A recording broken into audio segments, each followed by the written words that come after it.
আসসালামু আলাইকুম সুপ্রিয় শিক্ষার্থীরা। গত ক্লাসে আমরা নাউনের উপরে ক্লাস করেছি, আজকে আমরা প্রোনাউনের উপর ক্লাস করব। তো প্রোনাউনটা মূলত হচ্ছে যে ওয়ার্ডটা মূলত কিসের পরিবর্তে ব্যবহৃত হয়, নাউনের পরিবর্তে ব্যবহার করা হয়, তাকেই বলা হয় pronoun. A pronoun is a word which is used instead of noun, that is called pronoun. তো প্রোনাউন কি বললাম?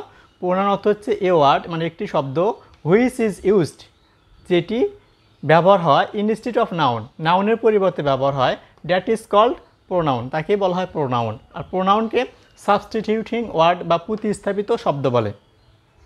যেমন Farhan is a student, he goes to school regularly. প্রথম বাক্যে ফারহানটা নাউন, তারপরে দ্বিতীয় বাক্যে ফারহানের পরিবর্তে কী ব্যবহার করলাম আমরা? হি ব্যবহার করলাম। হিটা হচ্ছে প্রোনাউন। প্রোনাউন 8 প্রকার। কত প্রকার? প্রোনাউন 8 প্রকার। এক নাম্বার হচ্ছে personal pronoun, demonstrative pronoun, relative pronoun, reflexive pronoun, interrogative pronoun, indefinite pronoun, distributive pronoun, reciprocal pronoun. এই হচ্ছে প্রোনাউন 8 প্রকার। কারণ পার্সোনাল প্রোনাউনের মধ্যে রয়েছে নমিনেটিভ ফর্ম, অবজেক্টিভ ফর্ম, তারপরে পসেসিভ অ্যাডজেক্টিভ, আর হচ্ছে ডাবল পসেসিভ, অর্থাৎ 4টে ফর্ম করে আমরা নেব। I, me, my, mine, we, us, our, ours, you, your, yours, তারপরে হচ্ছে he, him, his, she, her, hers, they, them, দেয়ার।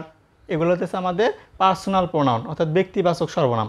তারপরে ডেমনস্ট্রেটিভ প্রোনাউন, নির্দেশকবাচক সর্বনাম। ডেমনস্ট্রেটিভ প্রোনাউনের মধ্যে রয়েছে দিস, তারপরে these, that, those, it, so, such, the same, etcetera. এগুলোকে বলা হয় নির্দেশকবাচক সর্বনাম। তারপরে আছে রিলেটিভ প্রোনাউন।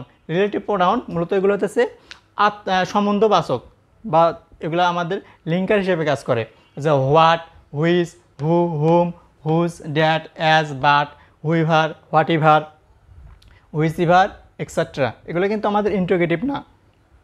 তারপরে reflexive pronoun, myself, ourselves, yourselves, himself, herself, themselves. Interrogative প্রোনাউনের মধ্যে রয়েছে হোয়াট, হুইচ, হু। এগুলো দ্বারা মূলত প্রশ্ন করা বোঝায়, তাই এগুলো ইন্টারোগেটিভ প্রোনাউন। বাট এই রিলেটিভ প্রোনাউনের মধ্যে এগুলো কিন্তু প্রশ্ন করা বোঝায় না। এখানে এগুলো হচ্ছে অ্যাসার্টিভ সেন্টেন্সের মধ্যেই ব্যবহৃত হয়। হোয়াট মানে যা, হুইচ মানে যেটি, হু মানে যে, হুম মানে যাকে, হুজ মানে যার, দ্যাট মানে যে, মানে এগুলো হচ্ছে ইন্টারোগেটিভ না, কিন্তু রিলেটিভ প্রোনাউন। তারপরে ইনডেফিনিট প্রোনাউন, অনির্দিষ্টবাচক সর্বনাম। One, any, some, many, all, few, several, none, no one, everyone, someone, nobody, তারপরে anybody, somebody, anything, nothing, everything, another, etcetera. তারপরে আছে ডিস্ট্রিবিউটিভ প্রোনাউন, স্বতন্ত্রবাচক সর্বনাম। Each, either, neither, etcetera. Reciprocal pronoun, পারস্পরিক সম্পর্কবাচক নির্দেশক সর্বনাম। Each, other, one another, etcetera. এই হচ্ছে আমাদের প্রোনাউন 8 প্রকার। আমরা এখন এগুলো ডিটেলসে পড়ব, বিস্তারিতভাবে পড়ব।